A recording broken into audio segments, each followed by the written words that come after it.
गणे मंगलं कुन्दकुन्दाद्यो जैनधर्मोऽस्तु मंगलं सर्वमङ्गलमाङ्गल्यं सर्वकल्याणकारकं प्रधानं सर्वधर्माणां जैनं जयतु शासनं वन्दे विद्यासागरं गुणानां विस्तरं वक्षे स्वभावानां तथैव च पर्यायानां विशेषेण नत्वा वीरं जिनेश्वरम्।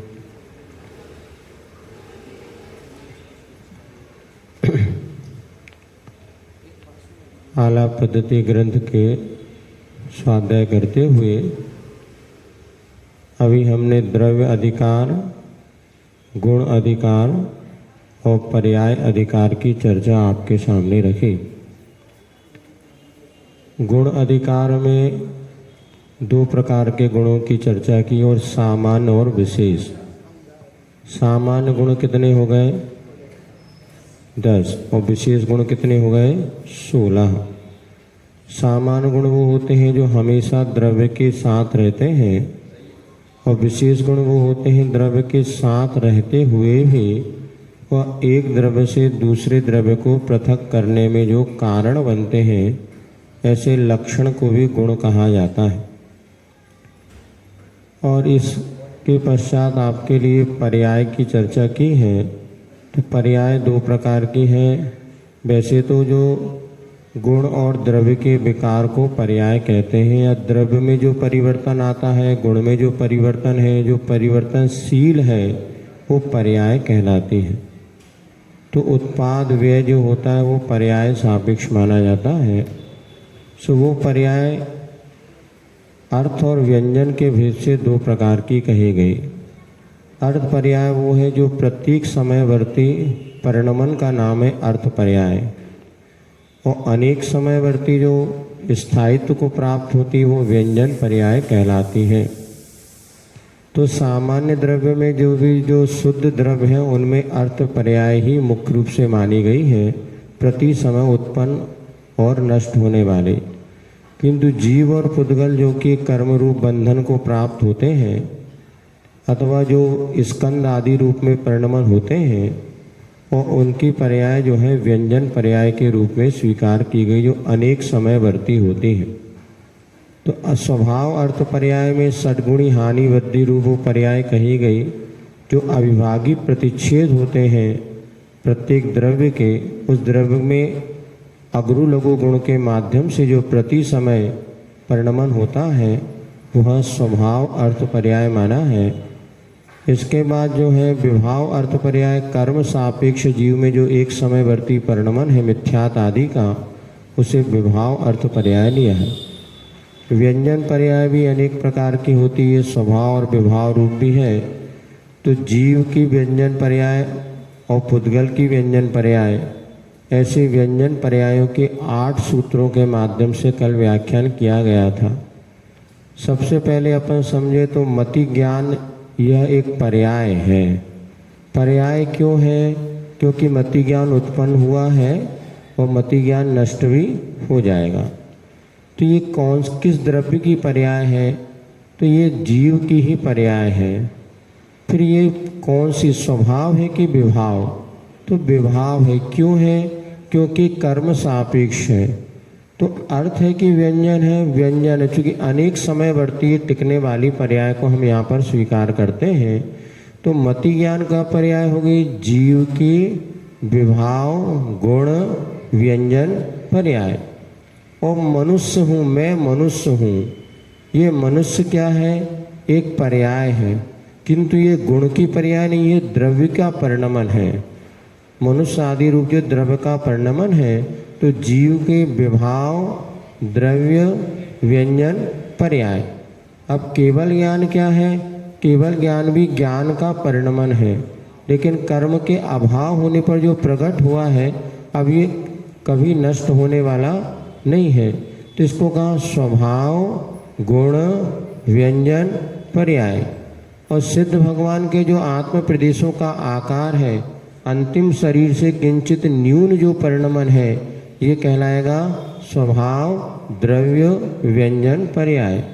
अब इसी प्रकार एक पुद्गल में जब हम परिणमन देखते हैं तो एक पुद्गल जो परमाणु है, जो को अविभागी पुद्गल जिसको हम परमाणु कहते हैं, वह स्वभाव पुद्गल की स्वभाव द्रव्य व्यंजन पर्याय। स्कंद जो बन गया पुद्गल की विभाव द्रव्य व्यंजन पर्याय। और ये पीला आम है, नीला आम है, या जो भी वर्ण आदि स्पर्श हम देख रहे हैं, जिसको हम पकड़ पाते हैं, जैसे पेन कठोर है अथवा काले रंग का है, ये पुद्गल की विभाव गुण व्यंजन पर्याय। अब जब एक पुद्गल परमाणु में जिस समय दो स्पर्श, एक रस, एक गंध और एक वर्ण, जिस समय ये पाया जाए, उस समय वो स्वभाव गुण व्यंजन पर्याय रूप परिणमन होता है। ऐसा यहाँ पर कल अपन ने देखा था।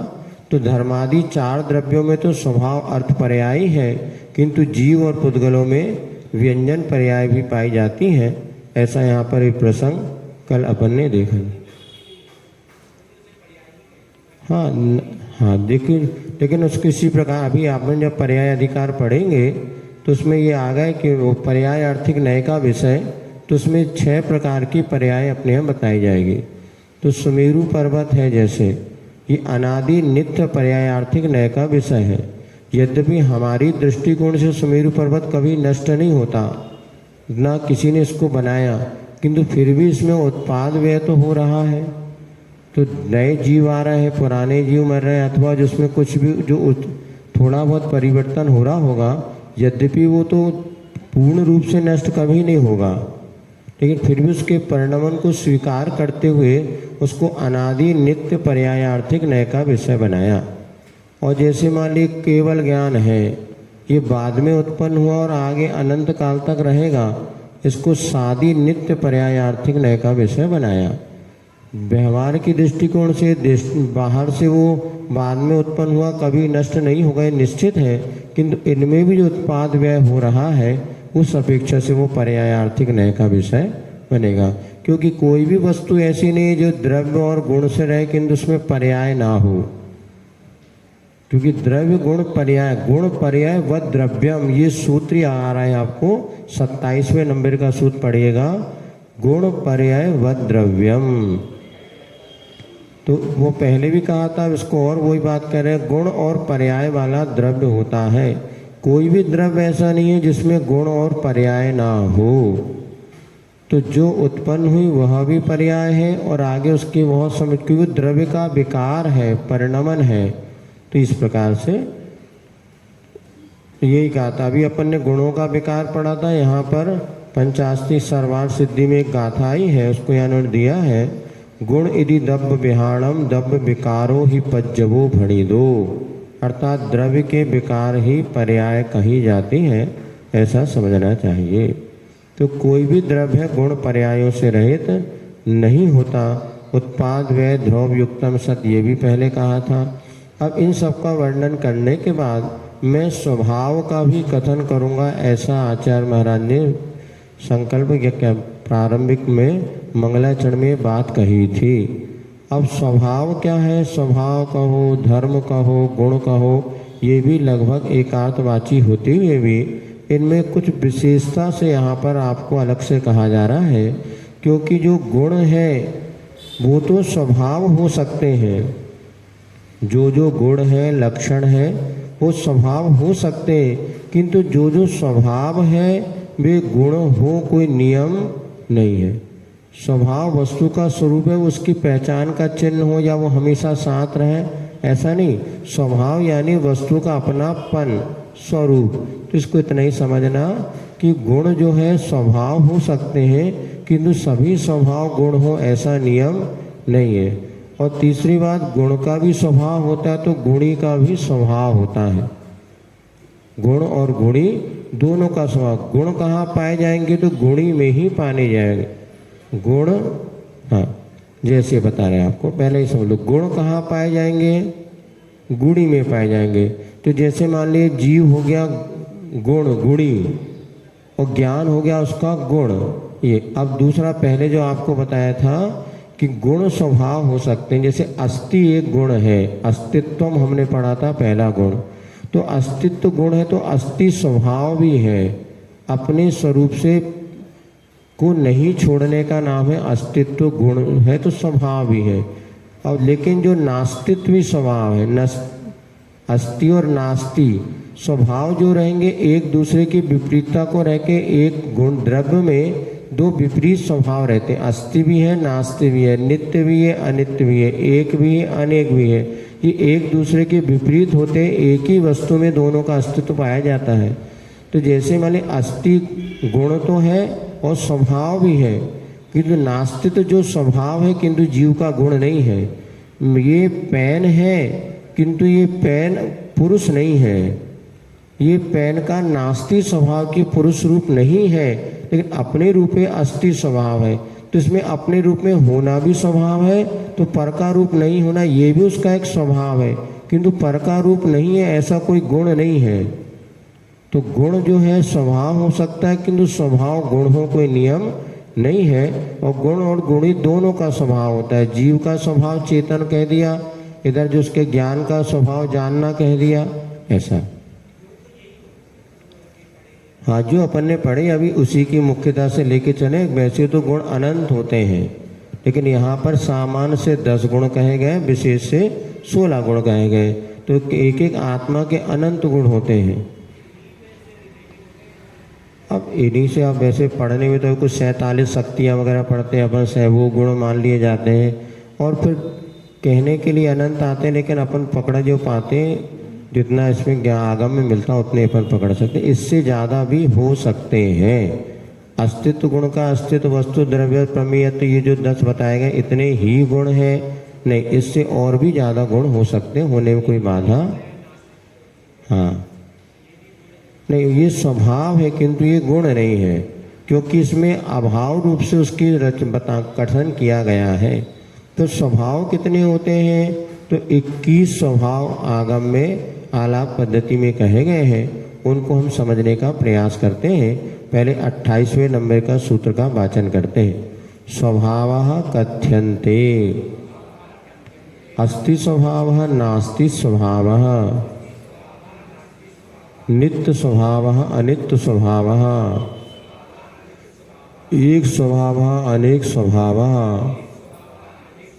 भेद स्वभावः अभेद स्वभावः, भव्य स्वभावः अभव्य स्वभावः, परम स्वभावः, एति द्रव्याणाम् एकादश सामान्य स्वभावः, चेतन स्वभावः अचेतन स्वभावः,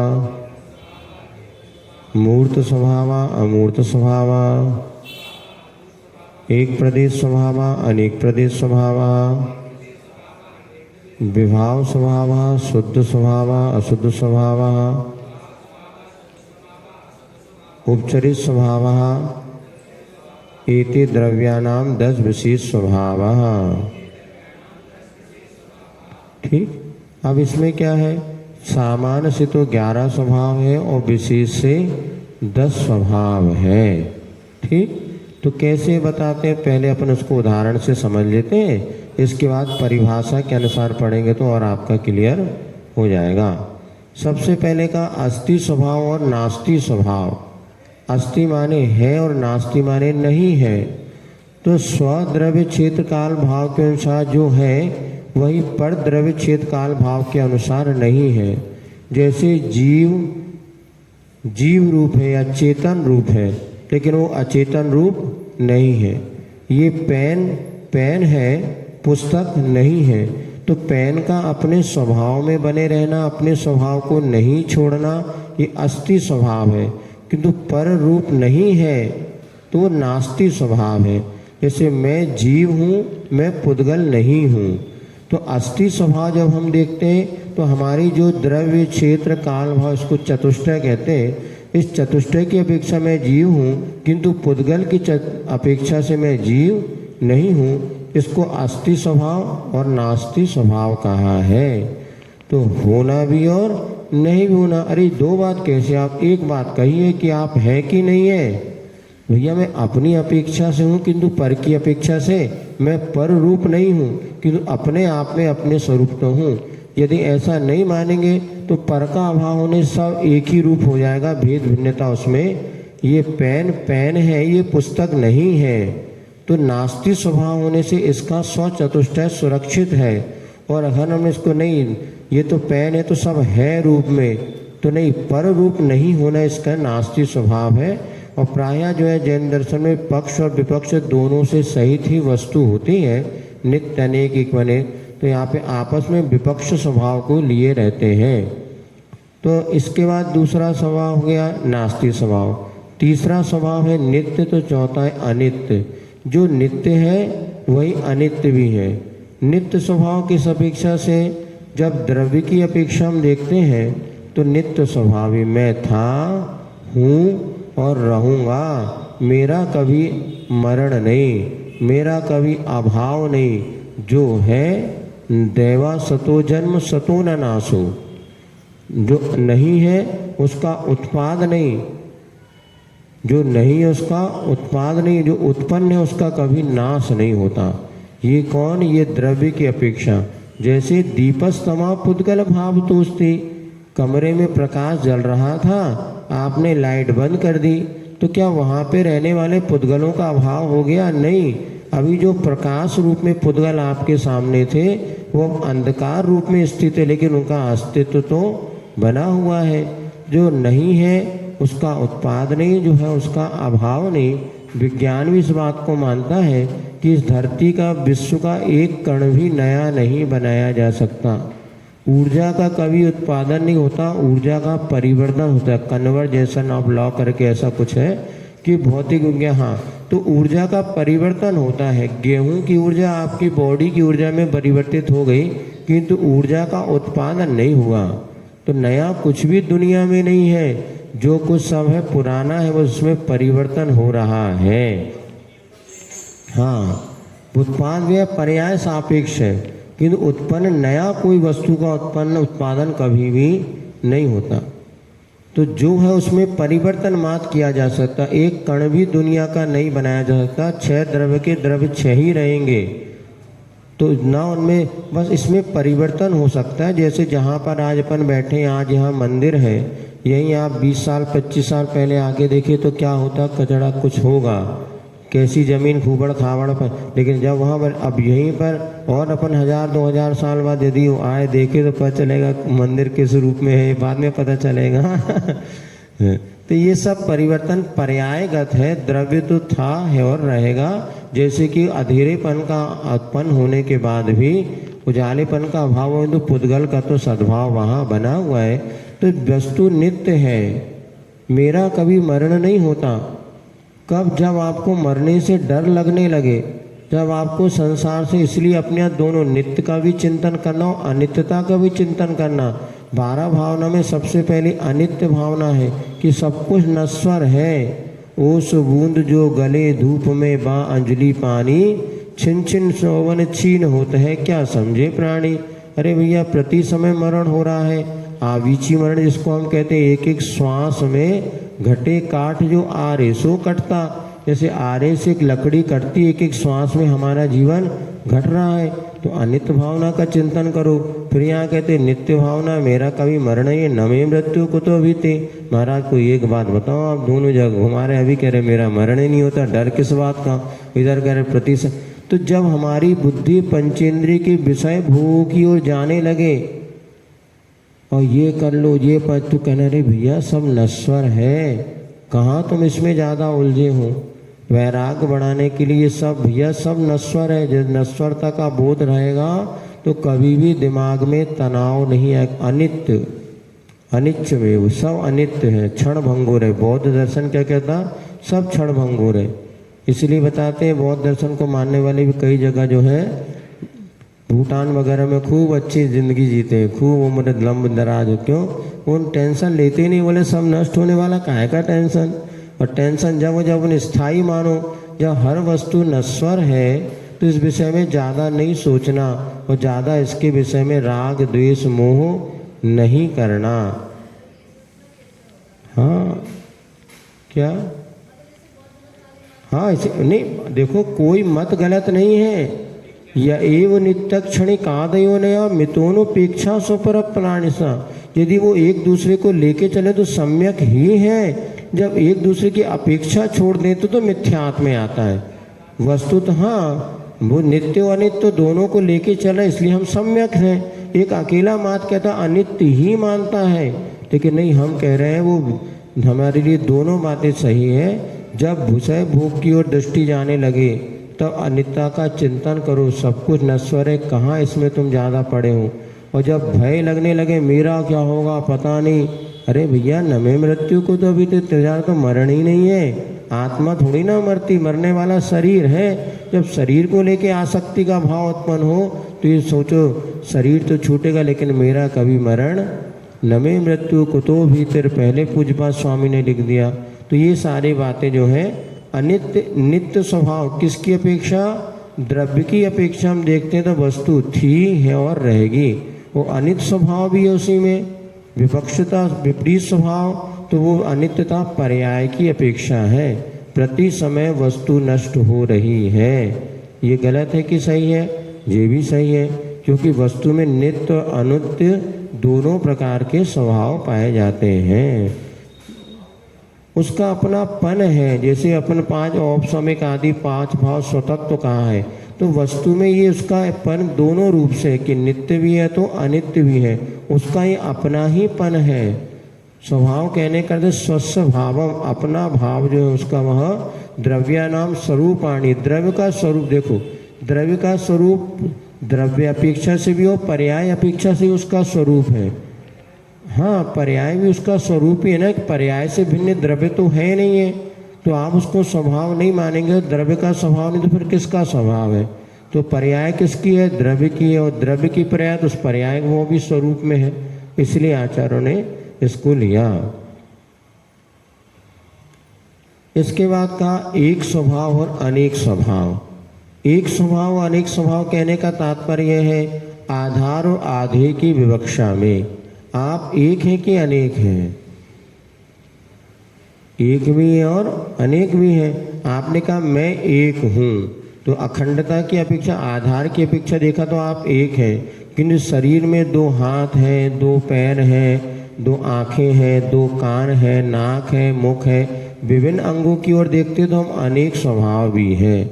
अथवा दूसरा उदाहरण ये समझिए, आप आम खरीदने गए और आपने एक टोकरी आम दे दो, तो एक टोकरी में सारे के सारे आमों का आधार एक टोकरी है, इसलिए वो एक स्वभावी भी है, किंतु उसमें अनेक आम भरे हुए हैं, इसलिए अनेक स्वभावी भी है। आधार और आधेय की विवक्षा से हम देखते हैं तो आप एक भी और अनेक भी हैं। क्योंकि सब गुणों का आधार एक है, इसलिए आप एक हैं। ये सेना एक है, क्योंकि ये सेना या पार्टी एक पार्टी है, क्योंकि सारे के सारे पार्टी में रहने वाले जितने भी लोग हैं वो सब एक बैनर के तले जयकारा लगाते हैं। लेकिन इसमें व्यक्तियों की अपेक्षा देखें तो अनेक भी है। तो इसी प्रकार एक अनेक दोनों स्वभाव वस्तुगत स्वभाव पाए जाते हैं। गुणों की अपेक्षा कर ले अपन, तो एक जीव सिद्ध भगवान है, वो एक है कि अनेक है? वैसे तो एक है, किंतु उसमें अनंत गुण पाए जाते हैं। अनंत गुणों का आधार होने से वो अनेक भी हम कह सकते हैं। असंख्यात प्रदेशी, इसलिए वह अनेक भी है। तो यहाँ पे आधार और आधेय की विवक्षा से हम उसको समझना पड़ेगा। तो एक स्वभाव भी है और अनेक स्वभाव भी है। एक में ही अनेक स्वभाव की उपलब्धि देखी जाती, इसलिए अनेक स्वभावी है। और चूँकि सभी स्वभावों का आधार एक है, इसलिए वो एक स्वभावी भी है, ऐसा यहाँ पर कहा गया। अब इसके बाद कहा गया भेद स्वभाव और अभेद स्वभाव। तो आप भेद स्वभावी हैं कि अभेद स्वभावी हैं? तो भेद भी और अभेद भी है। जैसे आपको बताया था ज्ञान और आत्मा, ज्ञान और आत्मा ये अलग अलग है कि एक ही है? एक भी है और अलग अलग भी है। जहाँ आत्मा है वहीं ज्ञान है, इनमें कोई प्रदेश भेद नहीं है। इसीलिए ये अभेद स्वभावी है। जहाँ अग्नि है वहीं उष्णता है, इनमें कोई भेद नहीं है, क्योंकि जहाँ अग्नि का है वहीं उष्णता है, जहाँ पानी है वहीं शीतलता है, जहाँ सोना है वहीं पीलापन है। सोना और पीलापन या सोना और अंगूठी दोनों एक ही है कि अलग अलग हैं? तो भेद भी और अभेद भी है। देखा जाए तो सोना और अंगूठी दो अलग अलग चीज़ नहीं है। जहाँ सोने का प्रदेश है वहीं अंगूठी का प्रदेश भी है, लेकिन सोना हो गया द्रव्य, अंगूठी होगी उसकी पर्याय। सोना अलग अक्षर से लेकर सामने हो की मात्रा सो और ना, अंगूठी अंगूठी दोनों अलग हो गए। तो किसी अपेक्षा से भिन्न भी और किसी अपेक्षा से अभेद भी और भेद भी है। भिन्न और अभिन्न दोनों स्वभाव उसके वस्तु के पास हैं। तो जहाँ पर प्रदेश आदियों की भिन्नता नहीं होती उसे अभेद स्वभाव कहते हैं। तो ज्ञान और आत्मा दोनों अभेद स्वभावी है। आत्मा अभेद स्वभावी है। क्यों? क्योंकि जहाँ ज्ञान के प्रदेश है वहीं आत्मा का भी प्रदेश है। फिर भेद स्वभावी क्यों कहा? संज्ञा, संख्या, लक्षण, स्वभाव, इनकी विवक्षा में हम देखते हैं तो भेद स्वभावी है।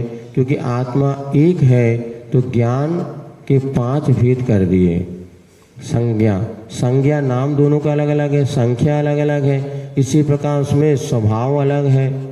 तो संज्ञा, संख्या, लक्षण, इस अपेक्षा से उनमें कहीं भेद भिन्नता देखी जाती है। तो भेद स्वभावी और अभेद। अब भव्य स्वभाव और अभव्य स्वभाव। भव्य स्वभाव किसे कहते हैं? अब यहाँ पर वो भव्य नहीं लेना जो अपन पारिणामिक भाव वाला है। पारिणामिक वाला भव्य स्वभाव में क्या दिया कि वह किसी कर्म की अपेक्षा के बिना जो होता है वो पारिणामिक भाव है, और जो अपने सम्यक दर्शन प्राप्त करने की योग्यता रखता है वो भव्य स्वभावी भव्य है। यहाँ पर क्या लेना? जो भव्य है वो अभव्य भी है। वहाँ जो भव्य है वो अभव्य नहीं हो सकता, अभव्य कभी भव्य नहीं होगा, भव्य कभी अभव्य नहीं होगा। किंतु प्रत्येक वस्तु में भव्य और अभव्य स्वभाव है। भावी पर्यायों को प्राप्त करेगा इसीलिए भव्य है, और बीती पर्यायों को कभी प्राप्त नहीं करेगा इसलिए अभव्य है।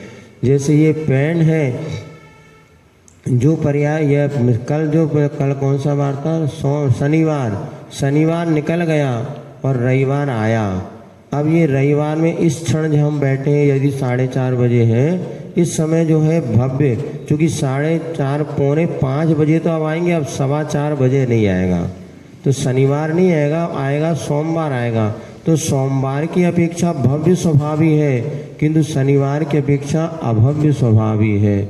जो बीत गई पर्याय अब वो कभी भी पर्याय आने वाले, जो बीत गए फिर वो जमाने नहीं आते, और आते हैं नए लोग पुराने। लकड़ी के मकानों में चिरागों को न रखिए कि अब आग पड़ोसी भी बुझाने नहीं आते, और जो बीत गए फिर वो जमाने। जो पर्याय बीत गई उसकी अपेक्षा अभव्य, और जो नई पर्याय आने वाली उस अपेक्षा से भव्य स्वभाव माना है। इसके बाद परम स्वभाव कहा गया है। परम स्वभाव पारिणामिक भाव की प्रधानता से जो वस्तु का स्वभाव का कथन किया जाता है वह परम स्वभाव माना जाता है। जैसे कि आप मैं जीव हूँ, तो जीव परम स्वभाव है, क्योंकि किसी कर्म की अपेक्षा से नहीं होता। ऐसे यहाँ पर 11 स्वभाव कहे गए हैं, ये सामान्य स्वभाव माने जाते हैं। अब इसके बाद विशेष स्वभाव कितने कहे गए हैं? तो हाँ है, हाँ, उसका कोई विरोधी नहीं है, वो अपने आप में परम स्वभाव है। यहाँ पे किसी की कोई अपेक्षा नहीं है। जो जीव का पारिणामिक भाव की प्रधानता से जो उसका स्वभाव है, जैसे ज्ञान स्वभाव है, तो ज्ञान स्वभाव किसी कर्म की अपेक्षा से नहीं है। वो तो जीव है तो वो ज्ञान स्वभावी होगा। पुद्गल जो है जड़ स्वभावी होगा। जीव के पास जीवत्व है, पुद्गल के पास जड़त्व है। ये किसी कर्म के सापेक्ष नहीं है, किंतु यह परम पारिणामिक भाव। पारिणामिक भाव 5 भाव होते ना, उसमें जो है औपसमिक, छायासमिक, जो एक पारिणामिक भाव है। पारिणामिक भाव कितने द्रव्यों में पाया जाता? 6 द्रव्यों में पारिणामिक भाव पाया जाता। वो जीव द्रव्य में तो शेष 5 भाव होते हैं, किंतु पुद्गल द्रव्य में औदैक और पारिणामिक ऐसे 2 भाव माने। क्योंकि जो जीव से बंधा हुआ पुद्गल है वो कर्म के उदय से भी उसमें परिणमन देखा जाता है। तो जीव में तो पांचों भाव होते हैं, पुद्गल में औदैहिक और पारिणामिक होते हैं। शेष द्रव्यों में एकमात्र पारिणामिक भाव होता है, जो कि किसी कर्म की या किसी प्रकार से वो अपेक्षा उदय आदि की नहीं रखता। ये यहाँ पर आपको एकादश स्वभाव बताने के बाद फिर यहाँ पे जो 10 विशेष स्वभाव का है, चेतन स्वभाव और अचेतन स्वभाव। तो यहाँ पे जीव पुद्गल में 21 स्वभाव पाते हैं, ऐसे आगे बताएंगे। तो जिसमें चेतन स्वभाव भी है, अचेतन स्वभाव भी है, ऐसा कैसे है? तो इसमें दो विवक्षाएं हैं। एक तो जीव के पास जो है ज्ञान दर्शन गुण जो है वो चेतन माने जाते हैं, और शेष जितने भी गुण हैं वो सब अचेतन माने गए। सुख दुख का संवेदन करने वाले दो ही गुण हैं। उपयोगो लक्षणम, जीव का लक्षण उपयोग है, ज्ञानोपयोग और दर्शनोपयोग। से जितने भी अनित्य आदि जो अपन गुण पता पढ़ के आए या उनके लक्षण, ये सब अचेतन रूप ही है। सुख को भी अचेतन माना है। हाँ, ये सारे के सारे गुण जो है वो मुख्य रूप से दो ही गुण हैं जो चेतन स्वभावी हैं, जिससे जीव का पृथकपना देखा जाता है, वो ज्ञान और दर्शन। तो ज्ञान और दर्शन की अपेक्षा ये चेतन स्वभावी है, किंतु शेष गुणों की अपेक्षा अचेतन स्वभावी है। अथवा ऐसा ले सकते हैं, संसारी जीव तो चेतन स्वभावी है, किंतु पुद्गल की संगति से ये अचेतन जैसा हो गया है। जैसे अपन ने पढ़ा था, वन रसबंध कंदा दो फासा अट्ठ निश्चया जीवे नो संत्य मुक्ति तदो व्यवहारो मुक्तिबंधा दो। जैसे व्यवहार से जीव को अमूर्तिक होते मूर्ति कह दिया कर्मबंध की अपेक्षा, उसी प्रकार यहाँ पर कर्मबंध की अपेक्षा चेतन स्वभावी होने वाला भी जीव भी अचेतन स्वभावी हो गया। जड़ जैसी अज्ञानी जैसी ये क्रिया करने लगा। तो जीव में चेतन स्वभाव भी है, मतलब द्रव्यों में तो अचेतन स्वभाव भी। तो चेतन स्वभाव किस अपेक्षा से? क्योंकि उसमें चेतन गुण पाए जाते हैं, अचेतन गुण की अपेक्षा से वह अचेतन स्वभाव भी हो गया। अथवा अचेतन की संगति करने से अपने शुद्ध चेतन स्वरूप को प्राप्त न कर पाने से वह अचेतन स्वभावी है। अब मूर्त और अमूर्त स्वभाव भी कहा है। उधर देखो, मूर्त और अमूर्त गुण भी कहा था और स्वभाव भी कहा था। तो वो गुण भी है अथवा स्वभाव भी है, दोनों को लेके चल सकते हैं। तो वर्ण आदि पाए जाते इसलिए मूर्त स्वभावी है, किंतु वर्ण आदि नहीं होते इसलिए वह अमूर्त स्वभावी है। बंधन की अपेक्षा मूर्त अमूर्त दोनों स्वभाव है। संसारी जीव की अपेक्षा लगा देंगे ऐसा।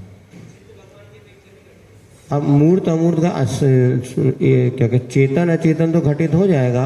अब मूर्त अमूर्त का चूंकि उस समय तो पूरी तरह अमूर्त अवस्था को ही वो प्राप्त है, किंतु पूर्व में मूर्त अवस्था को प्राप्त थे, इस अपेक्षा जो मूर्त स्वभावी भूतपूर्व प्रज्ञा बनने की अपेक्षा लगा सकते हैं। वर्तमान में तो नहीं, गुणों में तो चेतन अचेतन चढ़ेगा, किंतु अचेतन गुण भी उनके मूर्त नहीं है, वो भी अमूर्त रूप ही है। गुणों की अपेक्षा लगाएंगे। इसीलिए सामान्य रूप से यहाँ पे जीव और पुद्गलों में 21 गुण जो कहे जाएंगे वो संसारी जीव की अपेक्षा लगाना पड़ेगा। मूर्त अब इसका एक प्रदेश स्वभाव, अनेक प्रदेश स्वभाव। अब देखिए वहाँ पर एक और अनेक जब अपन ने पढ़ा था, वहाँ पे आधार आधे की विवक्षा थी। यहाँ पे एक प्रदेश अनेक प्रदेश, खंडता और अखंडता की अपेक्षा लगाना। अखंड है, आत्मा अखंड है इसीलिए एक है, किंतु उसमें असंख्यात प्रदेशी हैं, अलग अलग हम उनको करके देखते तो आत्मा अनेक प्रदेश स्वभाव वाला भी है। हाँ, एक प्रदेश स्वभावी और अनेक प्रदेश। यहाँ पे अखंडता और अखंडता की अपेक्षा लेना। वैसे मैं एक हूँ किंतु मेरे अलग अलग अंगोपांग इसलिए अनेक प्रदेश हो गया। वहाँ पर क्या विवक्षा थी? पार्वश में वहाँ पे आधार आधे की विवक्षा थी। एक टोकनी में 50 आम रखे हैं, इस अपेक्षा से वहाँ पर एक अनेक कहा, या एक प्रदेश और अनेक प्रदेश कहा। तो खंड और अखंडता की अपेक्षा से इन दोनों में भेद समझना चाहिए। इसके बाद विभाव स्वभाव। अब एक ये विभाव स्वभाव आता है अर्थात अन्यथा परिणमन, जो जिस रूप में उस रूप को छोड़ के अन्यथा रूप में परिणमन करना विभाव स्वभाव माना जाता है। जैसे पानी का स्वभाव था ठंडा था, किंतु अग्नि के संयोग से वह गर्म हो गया, तो तो उसने अपने स्वभाव को छोड़ दिया, किंतु जैसे अग्नि का संयोग समाप्त होगा पुनः पानी शीतलता को प्राप्त हो जाएगा। स्वभावात अन्यथा भवनम विभाव, ऐसी परिभाषा दी है। तो अपने स्वरूप को छोड़ के अन्य रूप परिणमन कर जाना ये विभाव माना जाता है। फिर यहाँ पे शुद्ध और अशुद्ध दो स्वभाव और कहे गए हैं। शुद्ध अशुद्ध स्वभाव में क्या होता है, बिना किसी मिश्रण के एक स्वभाव एक को स्वीकार करना शुद्ध स्वभाव है, और कोई इसमें मिश्रण हो गया तो अशुद्ध स्वभाव है। जैसे पानी गर्म हुआ तो विभाव हो गया, किंतु पानी में आपने एक चम्मच शक्कर डाल दी तो पानी अशुद्ध हो गया। वैसे शुद्ध था लेकिन आपने उसमें शक्कर डाल दी, नमक डाल दिए, घोल बना दिया तो पानी अशुद्ध हो गया। पानी की शुद्धता बची क्या? नहीं। तो पानी अगर सिंगल है, किसी के संयोग से रहित है, तो शुद्ध स्वभावी है। सिद्ध भगवान शुद्ध स्वभावी है, और हम कैसे हैं? अशुद्ध स्वभावी। निश्चय नहीं से देखें तो शुद्ध स्वभाव है, किंतु व्यवहार से आज अशुद्ध स्वभाव है, क्योंकि हमारी आत्मा के साथ कर्मों का बंधन हो चुका है। तो विभाव और अशुद्ध स्वभाव में अंतर समझना। पानी का गर्म हो जाना विभाव है, और पानी में शक्कर मिल जाना अशुद्ध है। तो विभाव स्वभाव स्वयं स्वभाव में परिणत हो जाएगा, किंतु अशुद्ध स्वभाव ऐसे स्वयं शुद्ध में नहीं होगा, अपितु उसके अशुद्धता अलग करने पर भी, जैसे जीव से कर्म जब पृथक होंगे तभी जीव शुद्ध स्वभाव को प्राप्त होगा। है किसको? अशुद्ध स्वभाव जैसे जीव और पुद्गल का संयोग हो गया, तो अभी जो हमारी अवस्था है अशुद्ध स्वभाव, और हमारा आत्मा इसको अपन ने पढ़ा है अभी इसे भाव कर्म, तो राग देश रूप परिणति है ये, जिसको दो प्रकार का चेतन और अचेतन। जो राग द्वेष परिणति ये हमारी आत्मा का विभाव परिणमन है, किंतु शरीर जो हमारी आत्मा से जुड़ा होता है ये शरीर का अशुद्ध स्वभाव हो गया। शरीर और क्रोध में अंतर, एक को कर्म भाव कर्म का, एक को नो कर्म कहा। राग द्वेष आदि जितने विभाव परिणति ये हमारे भाव कर्म माने जाते, और शरीर आदि जो है ये नो कर्म माना जाता। ये शरीर को अपना कहना असद्भुत व्यवहार नय का विषय है, तो राग देश आदि कहना अशुद्ध निश्चय नय का विषय है। तो राग देश चेतन रूप है, तो शरीर जड़ रूप है। तो इस चेतना के साथ इस शरीर जड़ का मिलना तो अशुद्धता को प्रकट करता है, किंतु अपने सुख स्वभाव को छोड़ करके, वीतराग स्वभाव को छोड़ करके रागी द्वेषी हो जाना ये विभाव परिणमन माना जाता है। इसको भाव कर्म कहते हैं। तो यहाँ पर जीव ने चूंकि पुद्गल को ग्रहण किया इसलिए जीव अशुद्ध स्वभावी हो गया, किंतु निश्चय ने से देखा जाए तो सभ्य शुद्धा हूँ शुद्ध नया। आज भी हम आत्मा से कर्मों को अलग को देख करके देखें तो शुद्ध स्वभावी आत्मा का दर्शन होता है। जैसे कि स्फटिक मणि में गुलाब की छाप पड़ने से भले गुलाबी स्फटिक हो गए, फूल को उठाते से वह स्फटिक पुनः शुद्ध स्वभाव हो जाता है, ऐसा। इसके बाद उपचरित स्वभाव माना जाता है। उपचरित स्वभाव किसे कहते हैं? एक धर्म का दूसरे धर्म में आरोपण कर देना। जैसे आपने हमें देख के कहा हम जीव हैं कि अजीव? जीव कहा, तो ये आपने जीव का ये गलत है कि सही है? जीव तो देखने में आता नहीं, जीव तो अमूर्त, लेकिन व्यवहार से जब हम देखते हैं असद्भुत व्यवहार नहीं की अपेक्षा इस शरीर में हमने जीव का उपचार करके आपने हमें जीव कहा, ये सही है।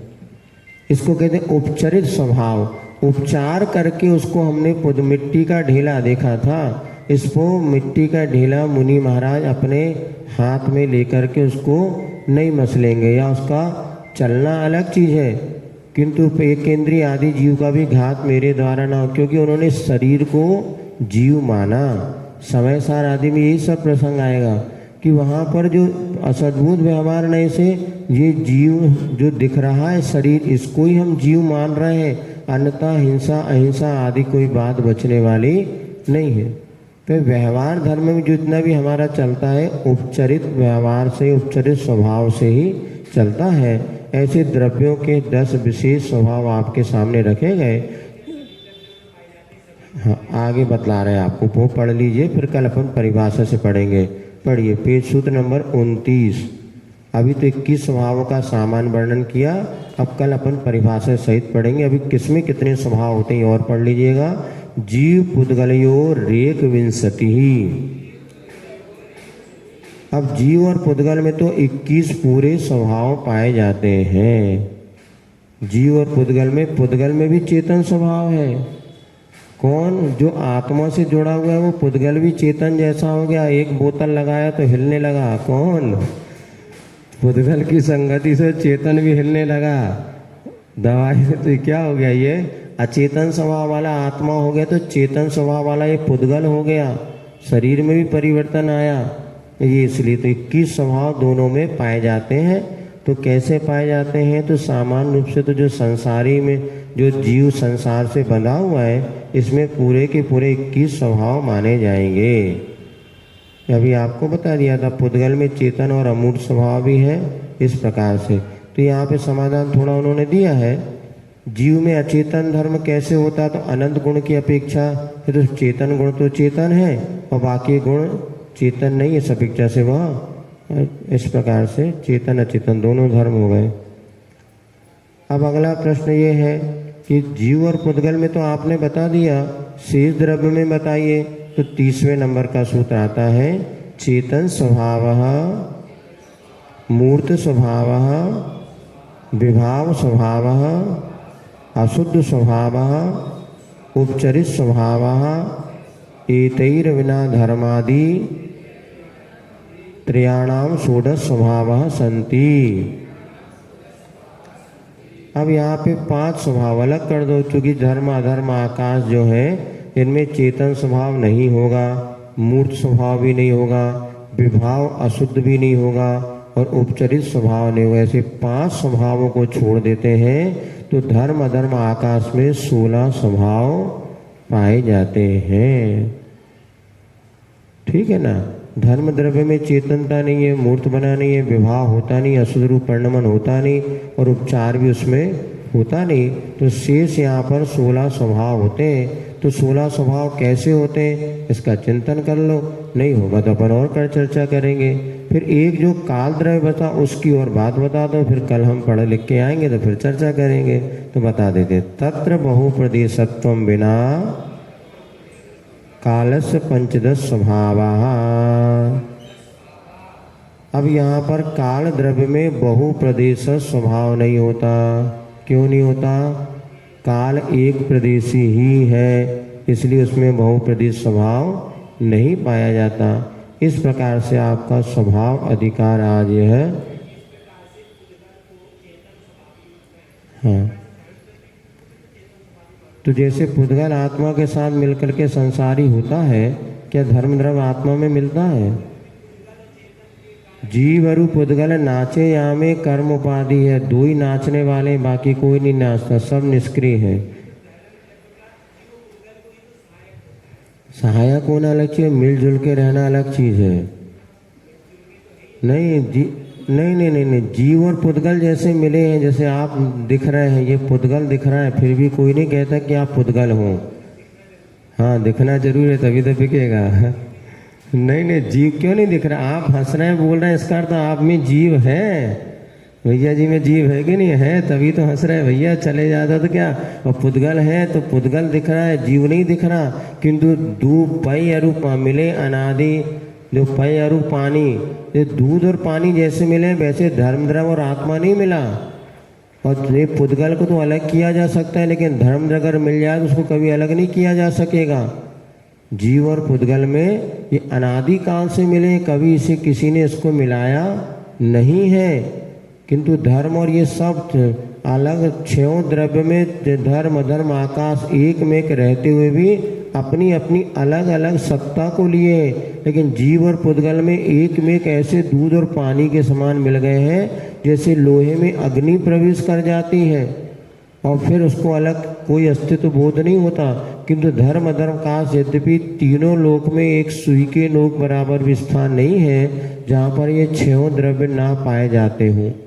किंतु उसके बाद भी धर्म अधर्म आकाश और काल ये जिस तरह से पृथक पृथक है, वैसे और जीव पुद्गल नहीं। जीव और पुद्गल तो एक में एक रूप होते हैं और संसार अवस्था उसी के कारण है। धर्म द्रव्य को मात गे माना है, हे उपादेय नहीं। 3 प्रकार के वस्तु है, हे उपादेय गे। तो जीव तो उपादेय है, पुद्गल हे है, धर्म धर्म आकाश और काल ये बात जानने योग्य है, इनको कभी छोड़ना और ग्रहण करना नहीं होता। ठीक है, समय हो गया। हाँ? नहीं, वो अमूर्त है। जैसे धर्म सिर्फ चलने में, गति में सहायक है, लेकिन धर्म में 5 द्रव्य जो है अमूर्तिक ही है। एक पुद्गल, स्पर्श रस गंध वर्ण वंतः पुद्गलाहा, और पुद्गल ही मूर्तिक है, बाकी कोई भी द्रव्य मूर्तिक नहीं है, सब अमूर्तिक ही और अचेतन रूप है, ऐसा जानना चाहिए जीव को छोड़ करके। ठीक, समय हो गया, कितना हो गया? चलो पर्याप्त हो गया। बोधि समाज